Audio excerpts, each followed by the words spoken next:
Ok, oremos ao Senhor. Santo Deus e amado Pai, graças te damos sempre, Pai. Obrigado por mais esse dia maravilhoso que o Senhor nos deu. Graças à sua misericórdia que se renova cada manhã em nossas vidas. Perdoa os nossos pecados, tira de nós tudo que não é do Senhor, nos enche com teu Espírito. Ó Pai, obrigado por cada um que se faz presente. Obrigado pelo nosso professor que está estudando cada vez mais para poder nos ensinar. Nos desvazia do mundo lá fora, nos concentra aqui agora para aprendermos com o intuito de praticar e ensinar. Abençoe os que estão na sala, abençoe os que estão para entrar também. E que tudo seja feito de acordo com a Bíblia, assim o nome do Senhor é honrado e glorificado, que não o Senhor merece. Obrigado por Jesus, que morreu pelos nossos pecados. Agradecido é sempre que oramos em nome dele. Amém. Amém. Amém. Boa noite. Boa noite, Boa Neto. noite, irmãos. Tudo bem, mano? Boa Vamos noite, lá, então. Neto. Vamos para o capítulo 23. Capítulo 23, lá no versículo 26. Capítulo 23, versículo 26. A gente viu, né, nas últimas aulas, Jesus sendo preso no Getsêmani, daí ele foi levado para a casa do sumo sacerdote. Da casa do sumo sacerdote, pela manhã, reuniu-se parte do Sinédrio, né? E aí ele foi ao Sinédrio. Do Sinédrio, ele foi conduzido até Pilatos. Pilatos o interroga, né? E aí não vê crime algum, não vê razão de ele estar ali na presença dele. E aí, novamente, os judeus, né, a liderança judaica, leva para Pilatos, dizendo que ele estava importunando no sentido da harmonia da sociedade judaica, desde a Galiléia até a Judéia. E aí Pilatos, opa, ele é galileu? Disse, ele é galileu. Então, ele não é da minha alçada, ele é de alçada de Herodes. Manda para Herodes. Herodes, naquela expectativa de ver Jesus. Por quê? Porque ele queria ver sinal, né? Ele queria ver algo majestoso, algo que pudesse realmente... É isso que eu ouvi a respeito desse homem. Só que, na realidade, ele não vê. Ele não vê aquilo que ele esperava. E aí, aquela expectativa que ele tinha de ver sinal da parte de Jesus, e ele, junto com a sua corte, começam a zombar de Jesus. E aí não veem nada, jogam novamente, né? Empurram Jesus a Pilatos. Pilatos, ao ver que Herodes havia devolvido para ele, chega à seguinte conclusão, que assim como ele, Herodes também não havia visto nenhum tipo de acusação, e aí ele diz que vai punir o homem e depois vai soltá-lo. E as autoridades, junto com a multidão, né, começam a gritar, né? Crucificam, crucificam, e cada vez mais Pilatos, ao ver que não havia nada, mais uma vez ele indaga, aí o que o povo faz? Pedem Barrabás. E aí, como a gente viu, né? Barrabás, filho do pai ou filho de Rabi. E aí eu até comparei, né? Na frente deles ali tinha 2 filhos do pai. Um filho do Deus Altíssimo, inocente, puro, santo, que estava cumprindo, né, a vontade do Pai, e outro que não estava honrando o nome que foi dado a ele. Né? Lembra, até comentei que para o judeu, ele, ao conceder o nome ao filho, é uma perspectiva, né, futura que ele tem em relação ao quem? Aos seus filhos, né? E aí essa era a perspectiva do pai de Barrabás ao dar esse nome para que ele pudesse seguir, né? Fosse fiel, confiasse, a sua esperança estivesse em quem? No pai. Só que ao contrário disso, o que foi que ele fez? Ele se virou contra o Império Romano, né? Ele foi contra os princípios da lei. E aí, inclusive, chegou ao ponto de assassinar alguém. E aí ele foi preso e estava naquela condição em razão disso. Enquanto um tirou a vida de alguém, o outro, filho do pai, está disposto a dar a sua vida, a entregar a sua vida por um plano maior, em cumprimento da vontade de quem?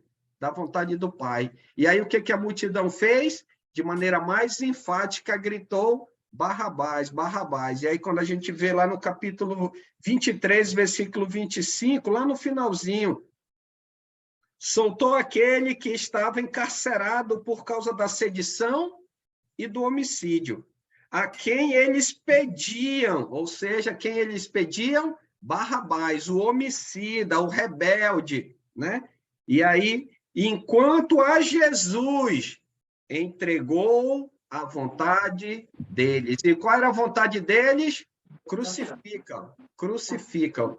E na aula de hoje, né, no nosso estudo de hoje, o que, que a gente vai observar? Ao ler, ao pesquisar, o que a gente vai observar hoje, eu na medida que a gente avançar na aula, a gente vai ver reações diante do plano restaurador de Deus. Vamos ver algumas reações de algumas pessoas em relação a Jesus, a sua crucificação, aquele momento onde ele vai do Forte de Antônia em direção ao Calvário, estando lá, né, crucificado, algumas reações no decorrer do caminho e no momento em que ele foi inclinado, né, que ele foi levantado, ele foi pregado naquele madeiro. Vamos começar a partir do versículo 26. Alguém pode ler para a gente? Versículo 26 até o versículo 32. Lucas, capítulo 23, versículo 26 ao 32. Lucas 23, 26 ao 32. Posso ler, irmão? Lucas 23, versículo 26.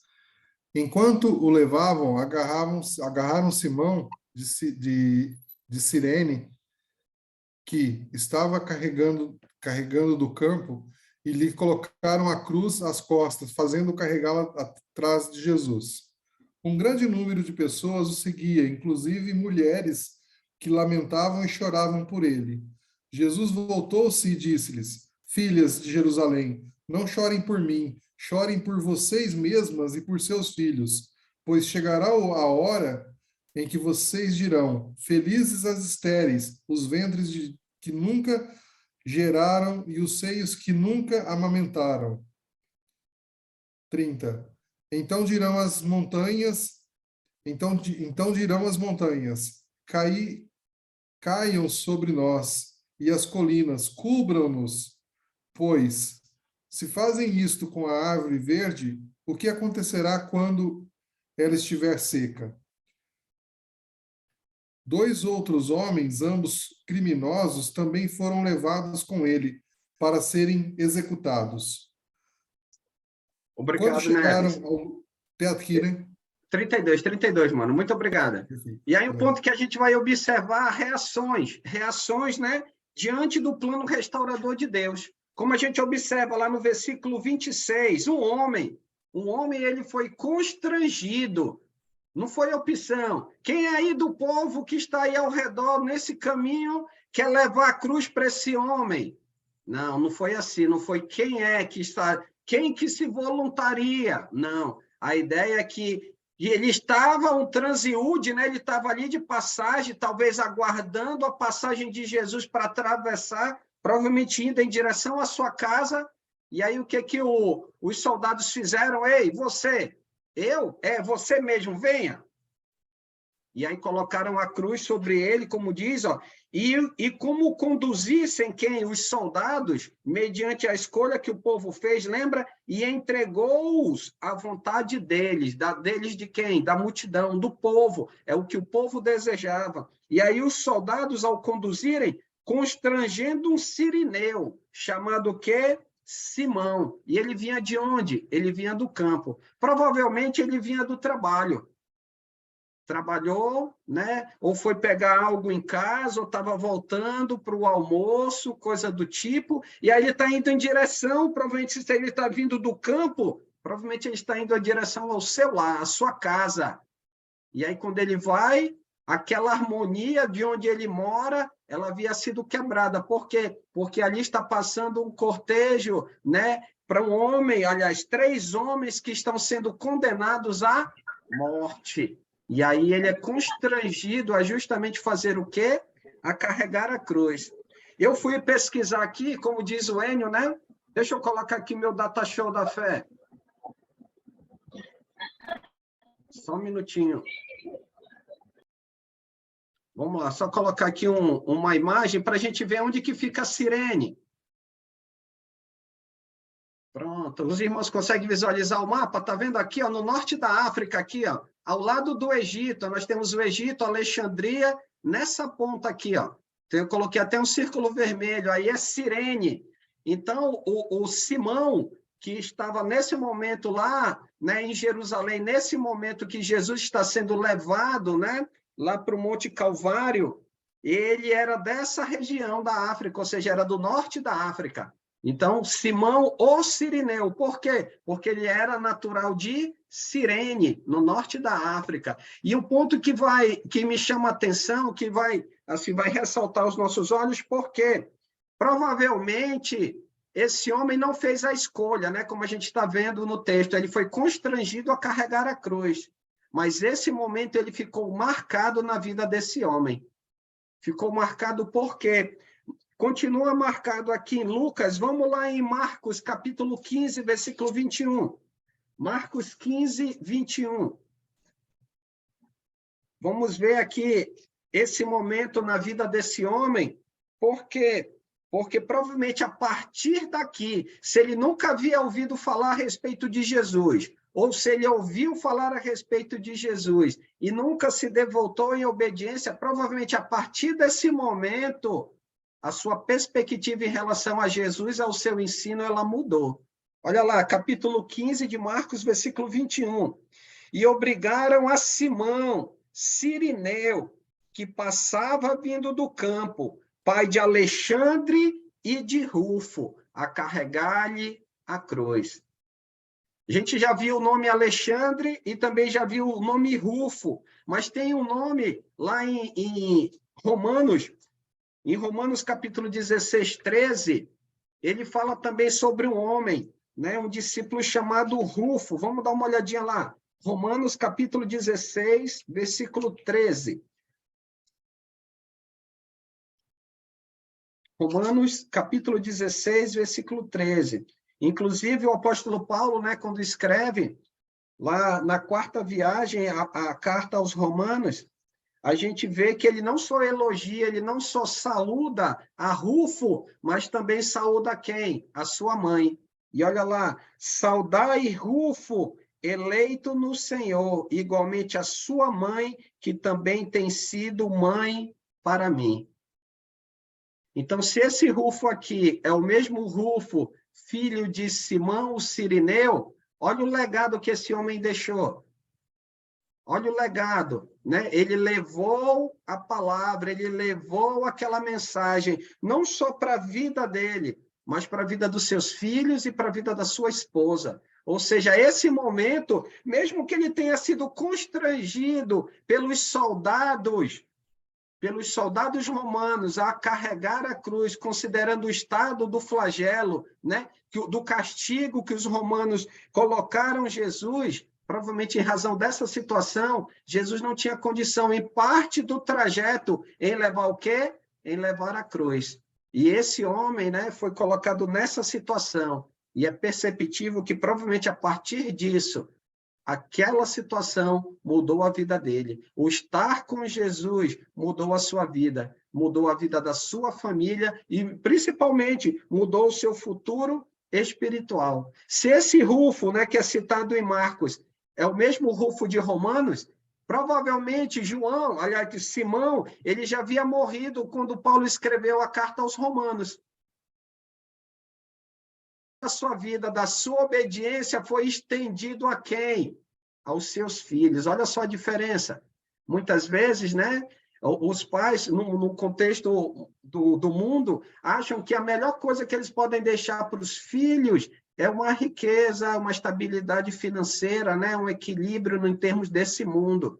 Só que o que de fato vai fazer a diferença e vai conduzir, né, a vida eterna é a herança espiritual estabelecida em quem? Em Jesus.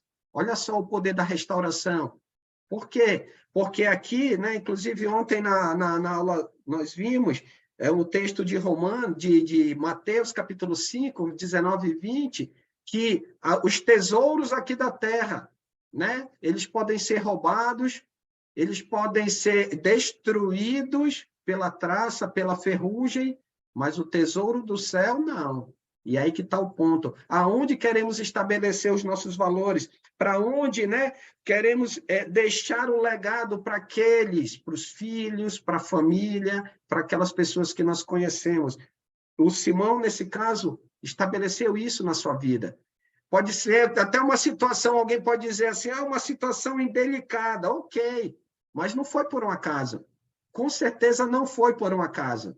Ele não foi escolhido pelos soldados por um acaso.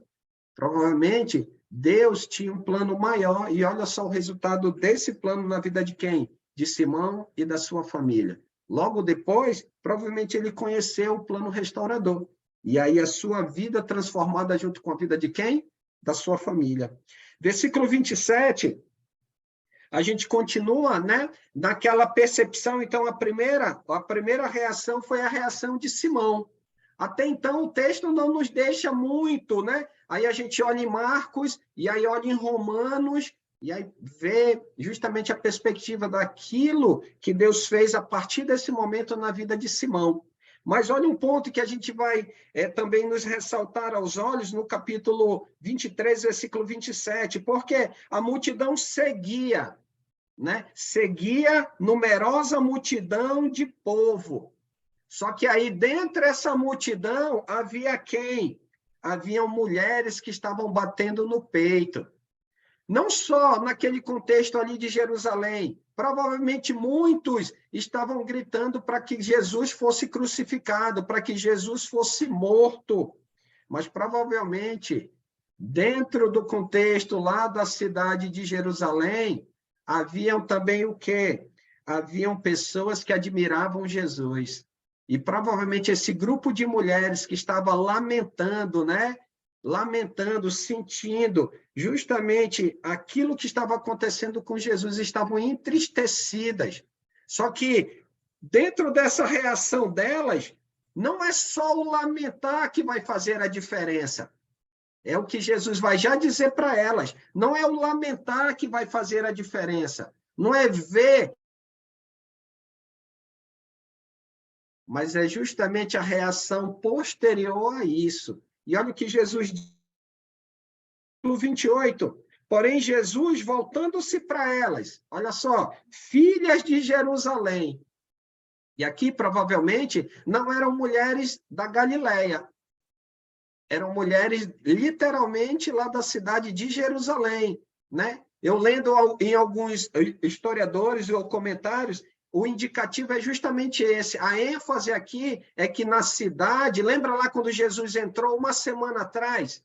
As pessoas colocaram as palhas, né, dando a entender que reconheciam o poder, a autoridade de Jesus, mesmo sem entendimento, em termos espirituais, mas como ele entrando com o jumentinho, aquela profecia, e aí colocavam as palhas. Ou seja, dentre aquelas pessoas, haviam pessoas que de fato admiravam Jesus, seja pela sua palavra, seja pela sua autoridade, seja pelo cuidado que ele tinha com as pessoas mais humildes, seja pelo comportamento que ele tinha diferente do sumo sacerdote, dos doutores da lei, pela simplicidade, mesmo ele sendo o quê? Um galileu. Então, muitas pessoas, provavelmente aqui, admiravam Jesus, dentre as quais essas mulheres que estavam lamentando aquilo que estava acontecendo com Jesus. Só que Jesus vai dizer que não é só lamentar, é necessário algo mais. E ele continua, filhas de Jerusalém, não choreis por mim,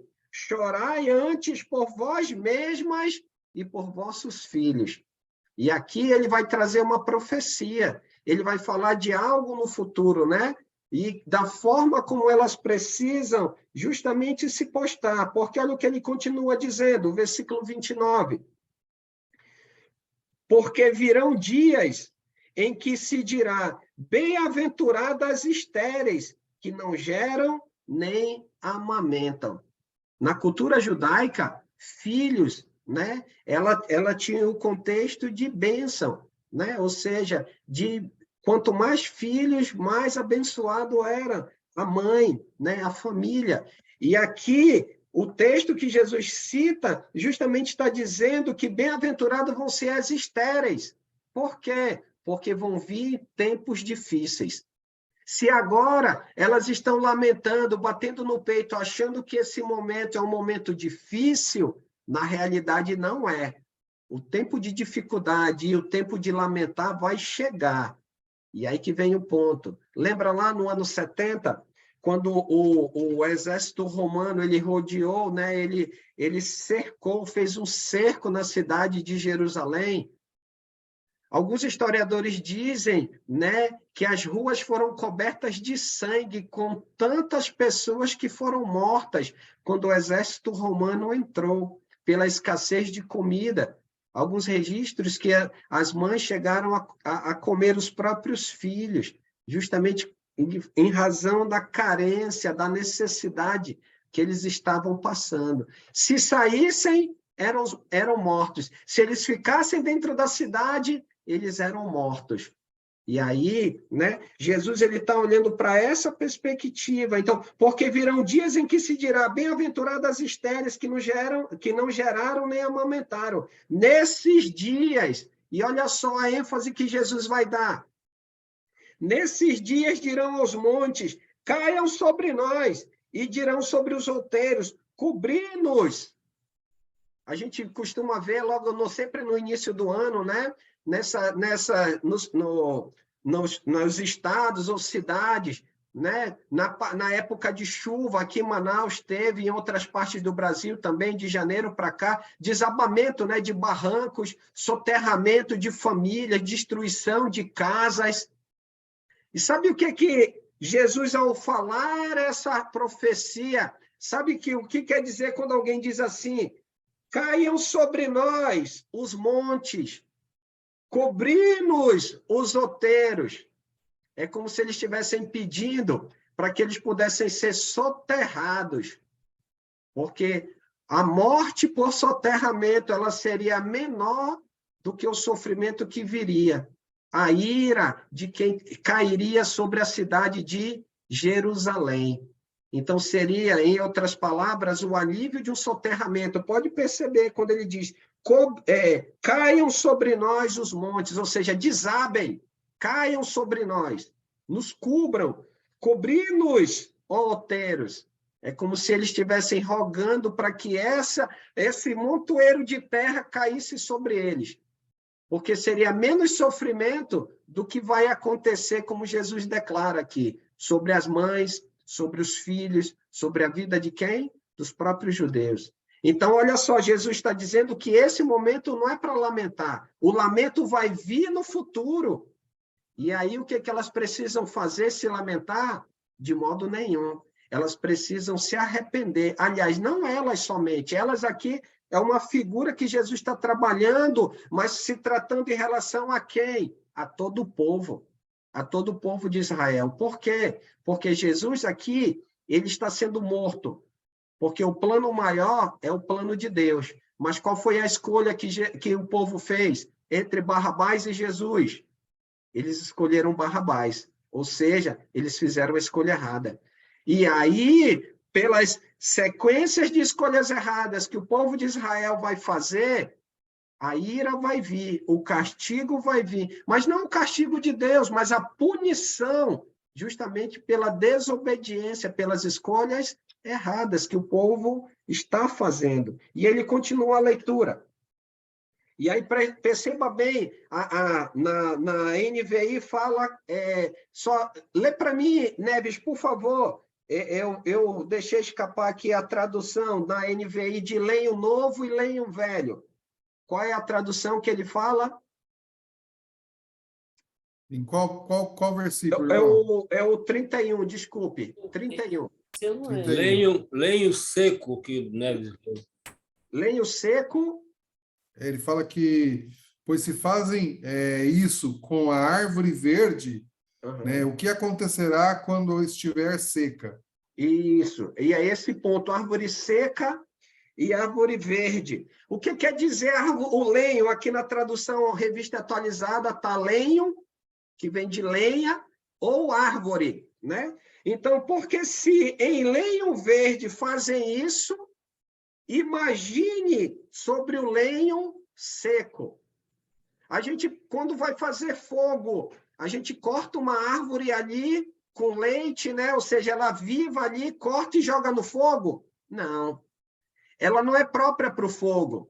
O que Jesus está dizendo? Que se os romanos estão fazendo isso com o inocente, imagine o que eles vão fazer com aqueles que são os culpados, que são os desobedientes, que são aqueles que não cumprem a vontade de Deus. O que os romanos vão fazer? Interessante, né? Olha a figura que Jesus está trabalhando. Porque se em lenho verde fazem isso, quem é o lenho verde? Ele está se referindo a ele, porque ele não tem culpa, ele não tem pecado, ele está ali porque ele está obedecendo à vontade de Deus. E por fazer a vontade de Deus, olha o que o povo está fazendo e olha o que os romanos estão fazendo com ele. Imagine o que os romanos serão capazes de fazer com aqueles que não ouvem a vontade de Deus, que não obedecem e que recusam o plano restaurador do Senhor. Interessante, né? Por isso que Jesus diz para as filhas de Jerusalém, não é para chorar por ele, é para chorar pela própria nação, se a nação não se arrepender. Se as pessoas que estão ouvindo aquelas palavras de Jesus e que não ouviram, né, e não derem a oportunidade da misericórdia de Deus, se não ouvirem, elas vão sofrer as consequências. Né? Interessante a forma como ele está conduzindo, a figura que ele trabalha com as mulheres. Ou seja, se os romanos são capazes de fazer isso com ele, que é o Filho de Deus, inocente, apenas está cumprindo a vontade do Senhor, imagine com os desobedientes. E aí que vem o ponto. Então, se é para sofrer, que nós, como diz lá em Pedro, é para sofrer dignamente como discípulos de Jesus. Como o termo que ele usa, é para sofrer como cristão. Não como ladrão, não como salteador, né? Não como desobediente, mas que soframos. Mas soframos por fazer a vontade do Senhor. Pela nossa perseverança, por reconhecer a nossa necessidade de Deus e reconhecer, trabalhando dentro do contexto de Lucas, é para que, se é para sofrer, soframos com aqueles que reconhecem a necessidade que temos de permanecer debaixo da restauração do Senhor. Não, mas todo mundo faz. Mas como as mães costumam ensinar, nós não somos todo mundo. Nós somos restaurados pelo poder de Jesus. E que possamos viver dessa maneira, né? Entendendo que as dificuldades fazem parte dessa realidade. Um dia, como fala na carta, no livro de Apocalipse, o choro, o pranto, a dor, as lágrimas já não vão existir mais. Por quê? Porque justamente o Senhor vai trazer sobre as nossas vidas a vida eterna, a plenitude da vida. Ok? Tranquilo até aqui? Alguma pergunta, algum comentário antes de a gente fechar aqui no versículo 32? Tá claro? Ok? Vamos lá, então. 32, aí diz assim, e também eram levados outros dois que eram malfeitores para serem executados com ele. Aí diz assim o versículo 33, quando chegaram ao lugar chamado Calvário, ali o crucificaram, bem como os malfeitores, um à direita e outro à sua esquerda. Eu gostaria de compartilhar um versículo lá de Salmos 22, 16. Vamos abrir lá? Salmos, capítulo 22, versículo 16. Salmos 22, 16 diz assim, cães me cercam, um bando de malfeitores me rodeia, transpassaram-me as mãos e os pés. Olha lá, quando ele vai trabalhar a ideia de súcia, aqui a palavra significa bando, ou um ajuntamento de pessoas más, né? Um ajuntamento de pessoas ruins, que praticam o mal. Então, quem é que está de um lado dele? Um malfeitor. Do outro lado, outro malfeitor. Então, olha só, ele está cercado, rodeado de malfeitores, né? E interessante que ele diz cães, não no sentido de que fato era o cão, ou seja, no sentido de um cachorro, mas a ideia de pessoas impuras me cercam. Que ele foi preso e condenado por quem? Pelos romanos. Olha só, então a gente pode ver que Deus, em todos os detalhes que ele estabelece a respeito de Jesus, o que que Deus faz? Ele cumpre.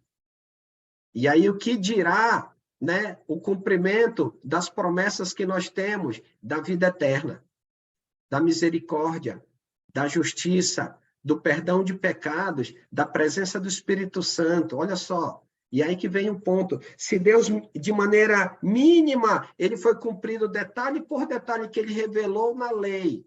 Imagine as promessas eternas, a capacidade de Deus em cumpri-las. E ele é preciso naquilo que ele promete, ele faz. E aí é um ponto que me chamou a atenção. Continuando, versículo 34. E aí a gente vai perceber que o Simão, né, foi obrigado a carregar a cruz. As mulheres estão batendo no peito, né, chorando, lamentando, com pesar aquilo que está acontecendo com Jesus. Mas olha a reação de Jesus, versículo 34. Jesus, né, aí diz assim, com tudo isso, ao que está ao redor, de lá de Jerusalém até esse momento que ele está pregado na cruz, contudo, olha o que Jesus diz, Pai, perdoa-lhes. Por quê? Porque não sabem o que fazem. Perdoa-lhes, porque eles não sabem o que fazem. Jesus sabia o que ele estava fazendo? Sabia. Sabia plenamente o que ele estava fazendo. Ele sabia do propósito. Ele sabia quem, né, receberia, através da sua obediência, da prática, da sua fidelidade. Ele sabia qual era o plano que estava para ser estabelecido. Hoje, eu e você estamos aqui graças a quem? Graças a Jesus. Graças a Jesus. Porque a restauração que hoje eu e você temos, que as pessoas passariam a ter a partir de Atos capítulo 2, ela só é possível graças ao quê? Graças justamente ao quê? A morte, a entrega, a obediência de Jesus ao plano de quem? Ao plano restaurador do Pai. E aí Jesus, ele roga pelas pessoas, enquanto todas as pessoas estão ali não entendendo, ou como a gente vai ver já, zombando, observando, Jesus ele está consciente em relação a tudo que está envolvido e quem está envolvido através daquilo que ele está obedecendo. Olha só uma outra profecia que é cumprida, que é Salmos capítulo 22, versículo 18, dentro daquele mesmo contexto lá que a gente leu, diz assim, então repartindo as vestes dele, lançaram sorte. No mesmo capítulo que nós lemos, que ele estava entre o bando de malfeitores, que os cães os cercavam, no versículo 18 fala que foi lançado a sorte, né, das suas vestes. Por quê? Porque era isso que estava estabelecido. Deus já descreveu lá atrás, e nesse exato momento aqui do capítulo 23, versículo 34, na segunda parte, está sendo cumprido. Olha uma outra reação do povo, versículo 35. O povo estava ali. E qual era a reação do povo diante de tudo aquilo que Jesus estava se submetendo? Versículo 35, logo no início. O que o povo reagiu? De que forma? Falando que ele salvou tantas pessoas, porque ele deveria salvar si mesmo. Observando tudo. Observando o quê, Renato? Tudo que ia acontecer com Jesus, né? Tudo que estava acontecendo com Jesus. Aí a gente para e pensa, pera lá, mas só olhar adianta alguma coisa?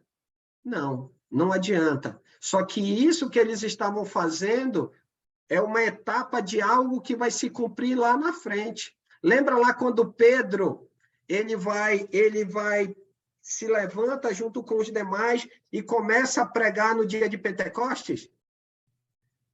A multidão está lá. Será quantas e quantas pessoas dessa parte do povo, como a gente lê no versículo 35, o povo estava ali e tudo observava. Ele olhava os detalhes. E um ponto que chama atenção, como a gente vê lá no versículo 36 de Atos 2, Atos 2, 36, quando Pedro ele faz o desfecho dessa bela pregação, dessa anunciação do início da igreja, quando ele diz no 36, esteja absolutamente certa, pois toda a casa de Israel, de que a este Jesus crucificastes, Deus fez o quê? Senhor e Cristo. Era bom a população estar observando. Aquele momento em que Jesus estava pregado na cruz, era um momento em que Deus, ele mudaria... Oi, boa noite, irmão Alcemar. Ele ia mudar o contexto. Do contexto da lei para o contexto da graça. Mas a efetivação, o início, né, onde as pessoas seriam acrescentadas, restauradas em termos espirituais, seria a partir de quê? De Atos capítulo 2. E Pedro encerra a pregação apontando para aquelas pessoas e dizendo, tá vendo? Vocês são culpados pela morte de Jesus. Esse Jesus que vocês crucificaram, Deus o fez Senhor. E não somente o Senhor, mas ele é o enviado de Deus, ou seja, ele é o Messias. E aí o que as pessoas fizeram? Versículo 37. Ficaram com o coração tão apertado que eles perguntaram para Pedro, o que a gente vai fazer? E agora? Qual é a solução para essa grande decisão errada que nós fizemos? E aí Pedro responde, 2,38, arrependei-vos e cada um de vós seja batizado para a remissão dos vossos pecados e recebereis o dom do Espírito Santo. Está aí a solução. Por isso era bom eles estarem observando. Por quê? Porque no momento certo eles iriam ouvir. E na medida que Pedro trouxesse a pregação restauradora de Atos capítulo 2, aquilo que eles observaram viria aonde? A mente deles. E isso ia ajudar ou não, né? Ia depender da decisão deles em poder resolver o seu problema espiritual. Se caso ele decidisse, não, eu quero tirar esse peso, eu quero resolver esta condição. O que ele faria? Ele obedeceria aquilo que estava sendo ensinado por Pedro em Atos capítulo 2, versículo 38. Então, era bom que o povo pudesse estar observando, que é a quarta reação. O povo, então, estava ali, e ele observava a tudo. As autoridades, versículo 35 ainda, o que as autoridades fizeram? Já que elas alcançaram com êxito, elas alcançaram com louvor aos seus próprios olhos o resultado que elas tanto almejavam. E o que elas estavam reagindo de que forma ao plano restaurador de Deus? Ridicularizando Jesus. Zombando também, né? Zombando. E as autoridades zombavam e diziam, olha, salvou os outros, a si mesmo se salve. E olha só, eles ainda condicionam. Salve-se a si mesmo, se, olha lá, é condicional, se é de fato o Cristo de Deus. Em outras palavras, se você é o enviado de Deus, se você é o Messias. Desça daí agora. Então, eles estavam sendo sarcásticos. Eles não queriam que Jesus descesse. E mesmo que Jesus descesse, não ia fazer diferença nenhuma para eles. Esse não era o propósito de Deus. Jesus não veio para salvar a si próprio. Por quê? Porque ele era o Cordeiro perfeito, sem mácula, sem defeito. E é justamente quem é que precisa desse Cordeiro perfeito, desse sacrifício perfeito? Cada um de nós. Cada um de nós. Por isso que hoje nós estamos aqui, porque reconhecemos a necessidade que temos de estar próximos, de estar ouvindo, de estar nos alimentando da palavra do Senhor. Para quê? Para que a gente nunca esqueça da importância que ele tem em nossas vidas. Quer ver como o sacrifício de Jesus ele é tão importante na vida da igreja, na vida dos seus discípulos? Todo domingo, ou seja, cada primeiro dia da semana, tem um ponto alto do culto, onde a gente lembra de Jesus. E qual é esse momento? Ceia. a ceia do Senhor, onde a gente lembra do sacrifício físico, a entrega de Jesus, onde ele foi obediente até a morte. E não somente entregou, né, o físico, o seu corpo, mas ele teve o seu sangue derramado em favor de quem? Em favor de nós. Como muito bem diz em Hebreus, sem o derramamento de sangue, não há o quê? Não há aliança. Então, para que Deus pudesse pactuar uma nova aliança, não qualquer cordeiro, mas o cordeiro perfeito. E única vez, para todos sempre, esse sangue, ao ser derramado até hoje, enquanto Jesus não voltar, ele vai fazer a diferença na vida de todos aqueles que quiserem ter sobre a sua vida o poder restaurador de Jesus, para que o homem se liberte do pecado e esteja na presença de quem? Na presença do Pai. Pelo poder do sangue de quem? Pelo poder do sangue de Jesus. Está vendo como esse momento é tão importante? Todas as vezes que nós adoramos ao Senhor, aliás, nós só adoramos ao Senhor, e a adoração que nós prestamos, assim, ofertamos ao Senhor, ela só é válida graças ao sacrifício de quem? Graças ao sacrifício de Jesus. Graças ao sacrifício de Jesus. Por isso não tem como, no primeiro dia da semana, adorarmos ao Senhor e deixarmos a ceia de lado. Não tem como, porque a ceia só tem sentido, né? Aliás, o culto só tem sentido quando nós celebramos o sacrifício do nosso Senhor Jesus. E é esse que é o ponto. Então, precisamos olhar para ele e ter ele como referência de obediência, de perseverança, de prática. Olha o esforço que Deus fez. Olha, trabalhando no sentido hoje, o investimento que Deus fez em mim e em você. E o que a gente precisa fazer? Precisamos reconhecer o preço pago por Jesus, o preço pago por Deus. Lá em João capítulo 3, versículo 16, diz que Deus amou, né, de tal maneira que deu. Olha só, de tal maneira, de uma maneira tão grande que ele entregou quem? O seu único filho. Para quê? Para que justamente o homem pudesse crer e não morrer, ou seja, não perecer nos seus pecados. Então, as autoridades estavam zombavam de Jesus. E aí um ponto interessante, precisamos tomar cuidado com as nossas atitudes, porque muitas vezes, se eu ou você, de uma maneira equivocada, agirmos de modo errado, sabe o que a gente pode fazer? Nós podemos influenciar pessoas a fazerem também o errado. Olha o que os soldados, olha o termo que Lucas utiliza no 36. As autoridades zombavam. 36. Igualmente os soldados escarneciam, né? E estavam fazendo o quê? Estavam justamente pondo em xeque a autoridade de Jesus, versículo 37. Se tu és o rei dos judeus, o que tu tens que fazer? Salva-te a ti mesmo. Só que ele não precisava provar nada, não é verdade, seu Mindo? Ele não precisava provar nada. Ele não precisa provar nada para mim nem para você. Ele não precisava provar nada para as autoridades nem para os soldados. O que a gente precisa fazer é ouvir, entender e obedecer ao ensino de quem? De Jesus. E um bom entendedor chegaria à conclusão de que ele não precisava provar que ele é rei. Lembra lá em João, quando ele vai falar com Pilatos, ele diz, olha, se o meu reino fosse deste mundo, os meus ministros não deixariam que eu estivesse nessa condição. Olha só, mas o reino dele não é desse mundo. Eu e você, como trabalha o contexto de Pedro, não somos cidadãos dessa terra.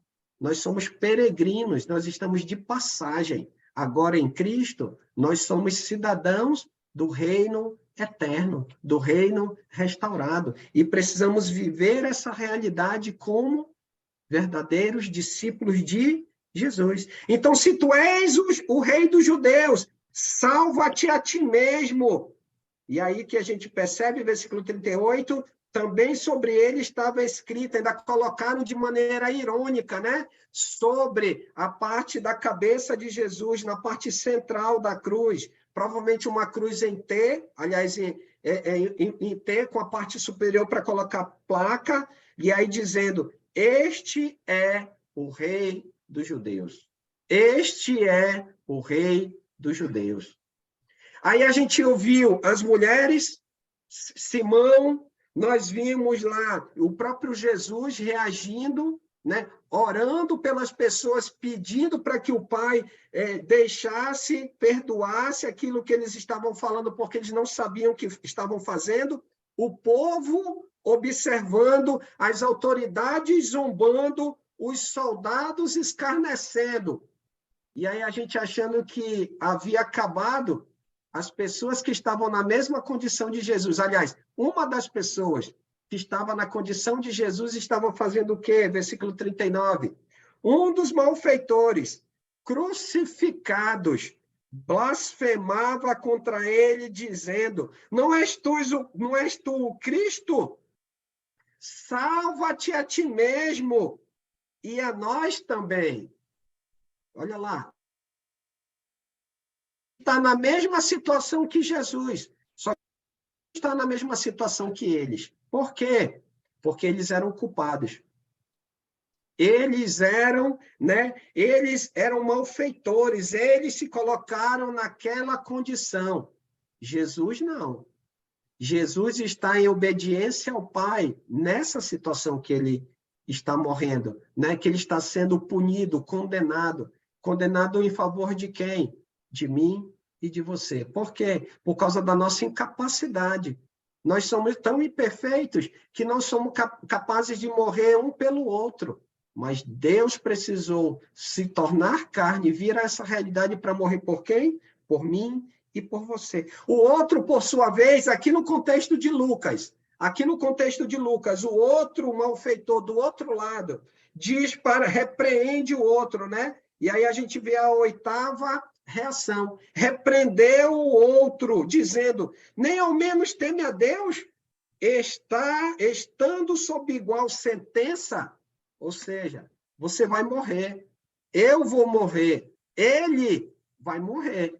Só que tem um detalhe, nós, na verdade, 41, nós, na verdade, com justiça, porque recebemos o castigo que os nossos atos merecem. Recebemos o castigo que os nossos atos merecem. Ou seja, nós estamos aqui porque nós merecemos. Nós fizemos aquilo que é contrário à lei dos romanos. E nós estamos passíveis de morte por causa da nossa ação, por causa da nossa desobediência ou da nossa rebeldia. Mas olha o que ele conclui, versículo 41. Mas este nenhum mal fez. Ele reconhece. Ele, na sua ignorância, entenda, na sua falta de conhecimento, as autoridades zombando, os soldados zombando. E lembra, eles estão vindo desde o Forte de Antônia. E provavelmente, né, no outro contexto, diz que ele também, né, que os dois estão escarnecendo Jesus. Talvez, e aí eu coloco aqui o talvez, porque talvez quem está embaixo não esteja entendendo o diálogo que está acontecendo lá em cima. Ou talvez também ele, no início, criticou Jesus. Mas ao ver a atitude de Jesus, ele mudou de ideia. O ponto é que aqui no contexto de Lucas, ele não relata esse fato. Ele relata né, murmurando contra Jesus, criticando contra Jesus, ou seja, blasfemando, e o outro indo contra o comentário do outro malfeitor. O importante é que ele reconhece a sua situação e, acima de tudo, ele reconhece quem é Jesus. Ele sabe que ele está lá, mas ele não cometeu mal nenhum. E ele complementa, versículo 42, aquela célebre expressão, né, que as pessoas usam da salvação pela fé.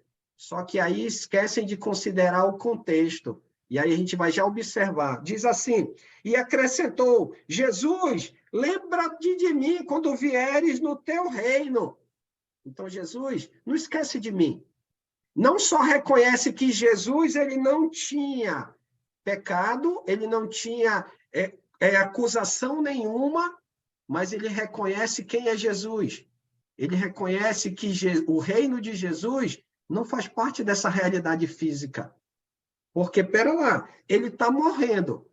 E os três ali vão morrer, como ele mesmo disse, estão condenados à morte. Mas mesmo com a morte, ele está confessando, dizendo que Jesus um dia vai vir com o seu reino. Pera lá, então ele está dizendo que o reino de Jesus é físico ou espiritual? É espiritual. E olha o que o Jesus vai dizer para ele. Jesus, porém, respondeu: em verdade te digo que hoje estarás comigo no paraíso. Agora vamos entender a declaração de Jesus. Jesus, ao falar isso para ele está no contexto da velha ou da nova aliança? Jesus já havia morrido? Não. Se Jesus ainda não morreu, significa que Jesus, nesse momento que ele está dizendo essas palavras ao homem, ele está no contexto da velha aliança. Velha aliança. E o que o homem fez? Assim como Abraão, quando Deus falou lá em Gênesis, capítulo 12, sai da tua terra, da terra da tua parentela, e vai para uma terra que eu te mostrarei. O que Abraão fez? Ouviu e obedeceu. Ouviu e, através da fé prática, ele foi e obedeceu ao Senhor. Aqui, esse homem está no mesmo contexto. Ele não está no contexto da graça. Ou seja, ainda nesse momento não é necessário o batismo.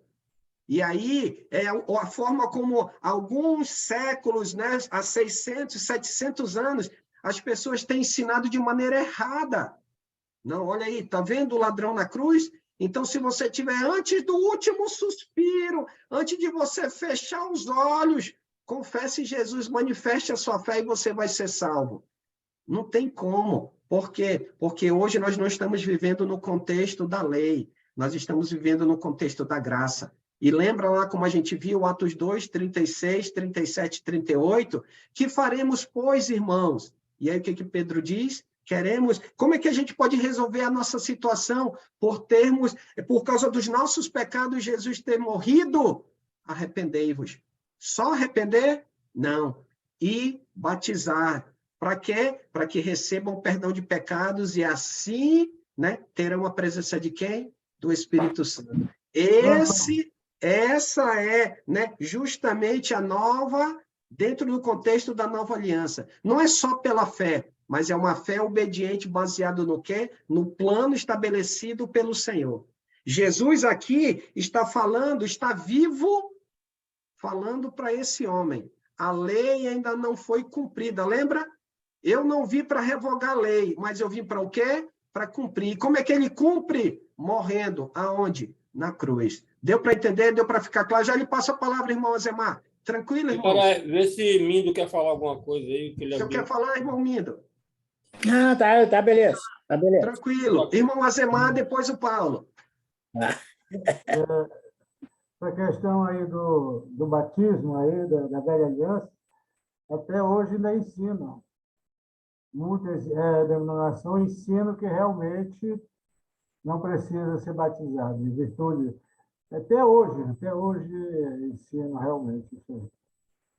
E você bem explicou, né? Estava na velha aliança, então não havia necessidade do batismo. Então, até hoje, milhares de pessoas no mundo, milhares já pensam o contrário, entendeu? Isso. Milhares. Não é algumas, não, é milhares. E são várias formas, né? São várias formas. Se você quer aceitar Jesus, vem aqui na frente, receba a oração do pecador, daí mesmo levante a sua mão, e aí eles vão fazendo vários derivados. Mas espera lá, essa não é a vontade de Deus. Esse caso que aconteceu com esse homem, Jesus estava ali, frente a frente, e perceba, não era um homem qualquer, era o próprio Filho de Deus, dentro do contexto da velha aliança. E é um ponto que a gente precisa realmente se pautar. Precisamos ter esse entendimento porque é comum no contexto hoje religioso denominacional esse tipo de ensino. E nós precisamos ter base, precisamos ter o entendimento do contexto para que a gente possa ajudar Claro, a decisão vai caber às pessoas, mas o nosso papel é orientar baseado na palavra, não no meu pensar nem no seu, não na minha opinião nem na sua. Não, não podemos nos conduzir pela nossa opinião ou pelo nosso pensar, mas de acordo com a palavra contextualizada de quem? Do Senhor. E aí precisamos esclarecer. Rapidinho, irmão, Asemar, já lhe passo. E aí precisamos esclarecer para quê? Para que ela possa ter ciência de qual é a vontade de Deus. A decisão vai caber a quem? A elas. Assim como um dia coube a mim e a você. E aí, graças a Deus, nós decidimos por fazer e obedecer à vontade de quem? À vontade do Senhor. Diga, irmão Asemar, depois o Paulo. Não, é só para complementar, desculpe, irmão Paulo, é que você falou muito certo ali que numa congregação, num culto, a ceia do Senhor é a parte mais importante em virtude de tudo o que ele fez e que é a lembrança memorial dele. Então, a pergunta é o seguinte, se nós deixarmos a ceia do Senhor para o último ato de um culto, fizer uma ceia do Senhor, na metade você pode fazer a pregação, e no último ato fazer a ceia do Senhor, não está errado, tá certo? Não. Não, a gente não pode deixar de fazer, de celebrar a ceia. Aí, se a gente deixar de celebrar, a gente está tirando a pessoa mais importante, a razão de ser da adoração, que é Jesus, né? É porque uma vez eu vi um irmão que ficou meio bravo, né? Assim, uma vez que eu falei isso, não, tem que ser a última, tem que ser a pregação para ouvir. Tá certo, então, quer dizer que a ceia não é tão importante. Então, é isso aí mesmo que eu penso. Poderia Obrigado, ser irmão o último ato. Obrigado. Obrigado. Paulo? Rapidamente, irmão, é interessante, uma coisa que é muito importante a gente também prestar atenção. Hoje eu recebi de um irmão exatamente Atos 2, de 36 a 39. Só que na versão que ele me mandou, que eu não sei qual que é, porque só está o... Eu até depois passei para ele, quando mandar... No caso, nós aqui sabemos, mas tomar esse cuidado. A versão está assim irmãos, que devemos fazer? Né? Pedro responde, vocês devem se arrepender para o perdão dos seus pecados e cada um deve ser batizado em nome de Jesus. Quer dizer, a ordem aqui é se arrepender e ser batizado para o perdão dos seus pecados. Aqui está invertido, aqui, não é que está invertido, tá? Está invertido. Aqui o perdão de pecados vem antes do batismo.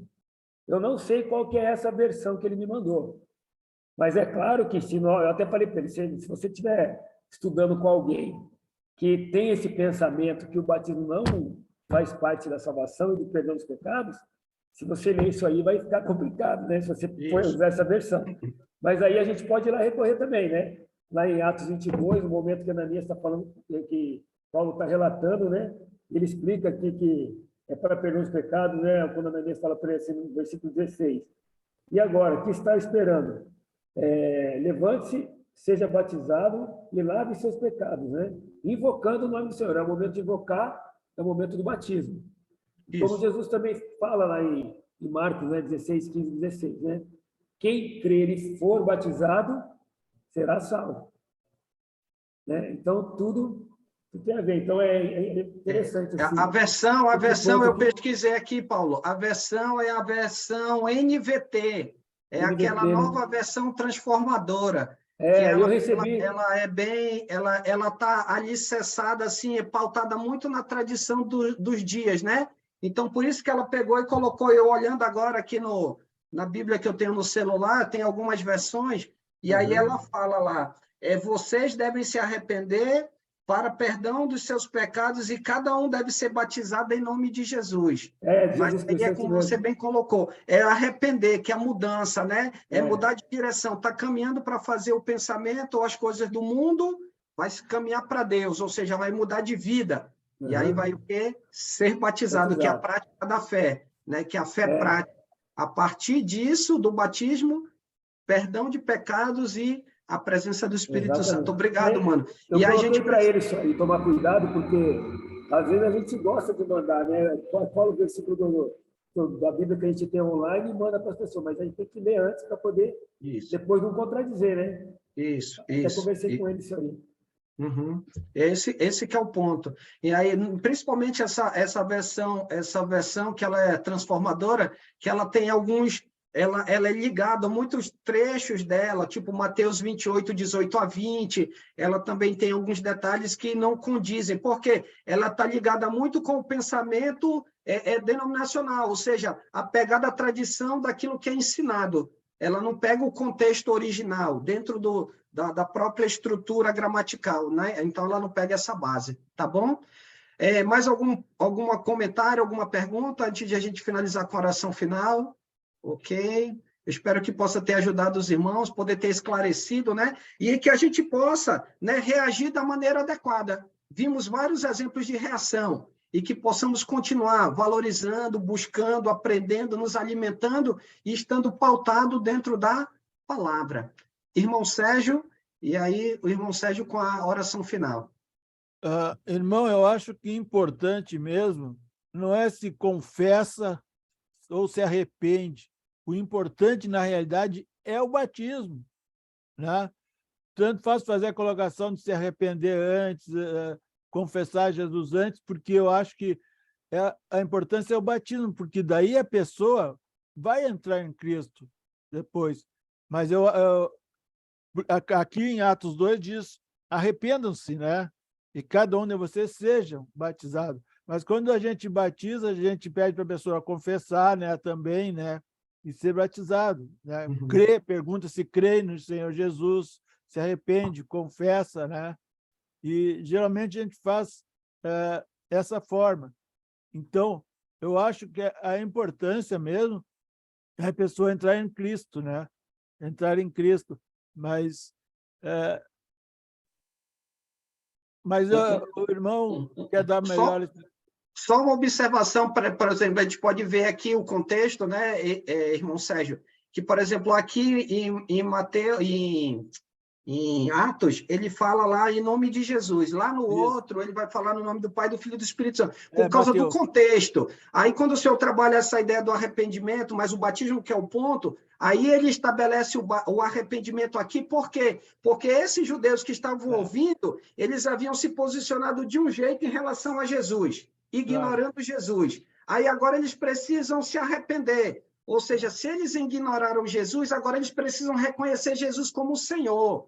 Por isso que é a ideia da mudança de direção. Então, eles vêm agora, eu reconheço que Jesus é o Senhor. Ok. E aí, como é que eu reconheço Jesus como Senhor? E agora eu vou ser batizado na autoridade, ou seja, em nome de Jesus.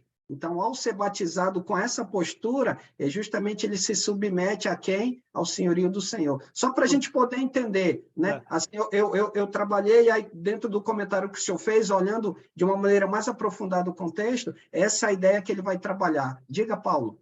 Então, rapidamente, em cima do que o irmão Sérgio falou, a importância de crer primeiro, né? Foi o que aconteceu com o eunuco, né? O eunuco sabia o que o Filipe estava falando para ele. Mas ele já queria batizar, já queria lavar os pecados dele. Ele era pecador. Eu quero ser salvo, quero lavar meus pecados. Só que, calma aí. Você crê em Jesus? Depois ele fala, né? Crê que Jesus é o Cristo, né? Uhum. É o Filho de Deus. Então, primeiro crer realmente quem é Jesus, que é o que o irmão Alessandro estava comentando, que lá os judeus, eles não acreditavam quem era Jesus Cristo. Né? Eu concordo. O que nós vamos fazer, né? Eu concordo contigo, Alessandro, porque essas pessoas foram também as que incitaram, né? Foram levadas os sacerdotes, os fariseus, induziram essas pessoas a crucificar Jesus. Né? A não crer quem ele era. Aqui elas estão o quê? Elas estão sentindo que fizeram errado. Né? Agora, tem pessoas, Alessandro, que pegam só essa parte, querem batizar só nessa parte, quando Jesus disse que, olha, vão e batizem em nome do Pai, do Filho e do Espírito Santo. Isso. Tá? Tem pessoas que pegaram essa parte aqui de Atos 2, 36 a 38 aqui, e ficam ali. E se torna irredutível. Isso. Quando se tu batizar em qualquer um deles, está certo. Uhum. Tá? Que aí são dois contextos diferentes, né? A ênfase aqui de Atos e a ênfase de Mateus, né? Ou seja, Mateus, o autor está apontando, ó, Deus, Jesus no poder, seja de Jesus, seja do Espírito, seja de Deus, é um só. Né? Para o judeu poder entender isso, ele está dizendo lá, Deus, Jesus e o Espírito é um ser só. Ou seja, no momento que a pessoa é batizada, é na autoridade deles, né? Porque é o plano, né? Tranquilo? Tranquilo. Ok? Porque assim, irmão, aí nós teríamos, como você falou, tem o contexto de Mateus e o contexto de Atos. Mas, nesse caso aí, no modo geral, você tem que colocar um, porque, por exemplo, eu vou me batizar hoje, opa, estou em qual contexto? De Atos ou de Mateus? Não é isso que eu quis dizer, não foi isso que eu quis dizer, irmãozão. Eu não quero batizar agora, porque eu não estou no contexto de Atos. Não, acho que não tem. Arrependeu, meu irmão. Você se arrependeu, esquece o contexto de Atos e de Mateus. Me arrependi, vou para as águas. Pronto, acabou-se. Entendeu? Não, vamos lá, porque no contexto religioso, dizem, não, tem que ser batizado, preste atenção, não foi isso que eu quis dizer. Eu só estou trabalhando para a gente poder entender, porque as pessoas falam e ensinam desse modo. Não, eu fui batizado no nome de Jesus. Mas será que lá em Mateus fala que tem que ser nome do cicrano, do Bertano e do fulano aqui? Então, Deus, o Espírito e Jesus. E aí que está o ponto. A ideia de Mateus e a ideia de Atos são a mesma. O público que está recebendo o escrito é diferente. É isso que a gente precisa entender para poder trabalhar com as pessoas e levar elas ao entendimento. Só para por ficar isso, claro. às vezes confunde, porque não, tu está certo, Alessandro, essa explicação técnica tem que haver. Mas, por exemplo, no final você tem que bater o martelo e dizer, olha, mas aqui é assim. Quando eu me batizei, eu, Azemar, eu estava totalmente, eu quero fazer parte da comunidade cristã e tal. Depois eu fui aprender, entendeu? Eu aprendi, em seminário, fui em faculdade, tudo por aí. Então, você não precisa se preocupar tanto. No qual contexto? Meu irmão, você está arrependido, que Jesus Cristo para a sua vida? Entre de cabeça na água, pronto. Né? Eu compreendo a sua colocação, mas nós precisamos ter um entendimento, por quê? Para poder orientar as pessoas. A gente precisa esclarecer, elas precisam entender. A decisão vai caber a elas. O nosso papel como discípulos de Jesus é ensinar. A decisão cabe às pessoas. E aí, é entre elas e Deus, assim como um dia foi entre nós e Deus, né? E tomamos a decisão correta. Tranquilo? Muito obrigado, irmãos, pela participação, pelos comentários, pelas perguntas. Irmão Sérgio, é com a nossa oração para fazermos o encerramento. Vamos orar então, irmão. Senhor, nosso bom Deus e Pai, Senhor querido Deus amado, te agradecemos por esta aula que o irmão Alessandro deu, Senhor. Que tu venha usar ele cada vez mais, que ele possa ser usado e que nós possamos aprender também a tua palavra, Senhor, que nós venhamos colocá-la em ação, Senhor. Que tu abençoe a cada um que está presente aqui nesta noite, junto com seus familiares. Em nome do teu Filho amado é que nós pedimos e agradecemos, Senhor. Muito obrigado e amém. Amém. Amém. Obrigado, irmãos. Abençoe, meu irmão. Boa noite a todos, bom descanso. Valeu, Azemar. Boa noite. Boa noite a todos. Boa noite. Boa noite, Tchau. Boa noite, Lica. Sérgio, hoje tua voz estava bem alta aí, o fone. Um abraço,